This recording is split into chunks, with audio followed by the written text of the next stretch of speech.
Welcome to this Fundamentals Lesson Plan series on doors and windows for layout and design.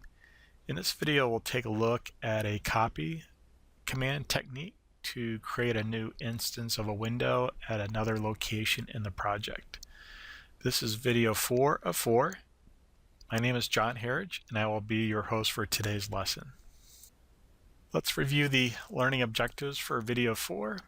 At the end of this lesson, you will be able to copy an existing window to a new location to create a new instance. And this will be common for not only windows but for doors as well. With that, let's get started.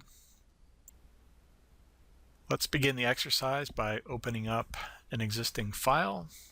Go ahead and click Open, browse to your tutorial directory, and go ahead and select the Doors and Windows 04 exercise file.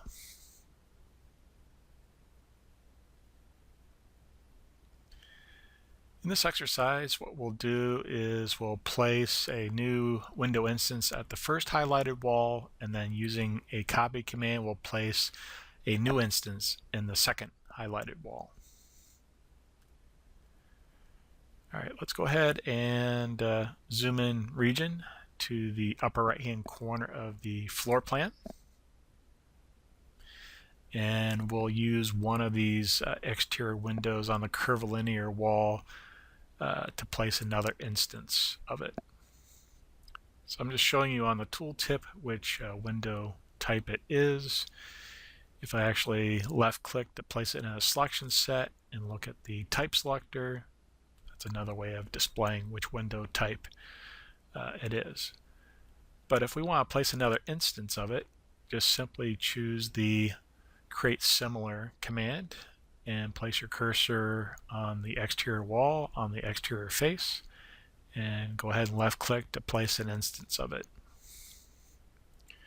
Go ahead and hit the Escape key twice to end the placement tool. And let's reselect it, left click on that window. And in the Modify panel, go ahead and choose the Copy command. And we need to set a base reference point. So left click at the midpoint of that window, and then using your middle mouse button, pan down on the screen to get to the location of the second wall, and left click to acquire the midpoint along that segment. Go ahead and hit the Escape key twice to end the command, and let's perform a zoom to fit. Last, let's go ahead and do a file save as and give the name of the file as Doors and Windows 04 finished,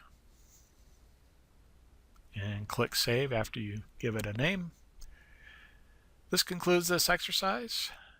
Let's take a look at next steps.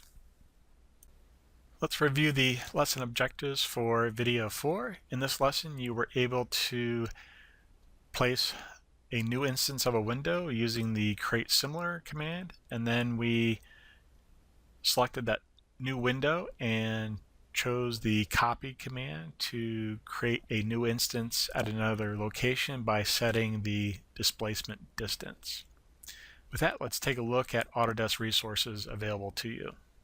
I would like to make you aware of two specific Autodesk resources. The first one being the Autodesk Education Community, where you can access free software for both students and educators, and that can be located at www.students.autodesk.com.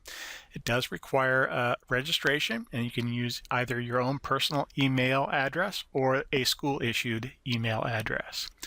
The second resource is the Autodesk Digital STEAM Workshop. It's hands-on, project-based learning across multiple industries such as architecture, engineering, gaming, and animation. And those resources are located at www.digitalsteam.autodesk.com. This concludes this exercise. Thank you very much for watching.